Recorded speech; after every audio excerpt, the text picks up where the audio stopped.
Tout d'abord, alors Monsieur Driol, une fois n'est pas coutume, en fait, je voudrais vous remercier pour la méthode.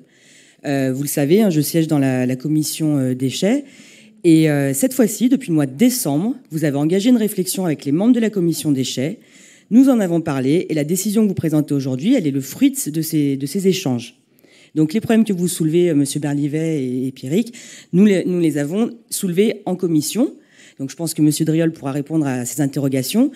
Je souligne par exemple le fait qu'il y a une régularité dans les horaires des déchetteries, ce qui n'était pas le cas auparavant. Donc ce qui va offrir une bien meilleure lisibilité en termes d'horaires pour les usagers.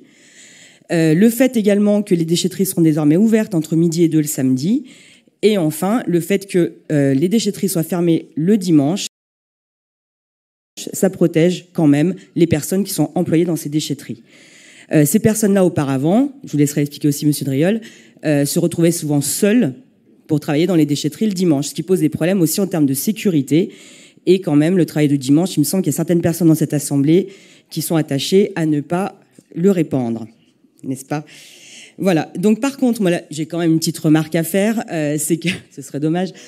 Non, simplement, je suis d'accord avec vous, Monsieur Driol, c'est un gros changement dans les habitudes, mais c'est normal, dans le sens où, à Saint-Étienne Métropole, on part de loin en termes de gestion des déchets.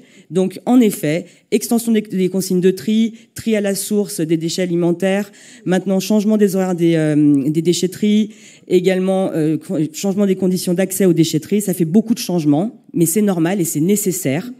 Donc maintenant, pour pouvoir avancer, il va falloir communiquer et de façon efficace. Et attention quand même à garder en tête qu'une communication efficace, c'est pas forcément une communication qui est fun. Et aujourd'hui, on rencontre beaucoup de personnes qui se disent complètement perdues sur l'extension des consignes de tri. Donc là, dernièrement, a été lancée la sensibilisation en porte-à-porte pour le développement, justement le déploiement du tri à la source des déchets alimentaires. Donc, gageons que ce sera l'occasion pour la population d'être mieux informée sur comment trier ces déchets désormais à Saint-Étienne Métropole. Voilà, merci.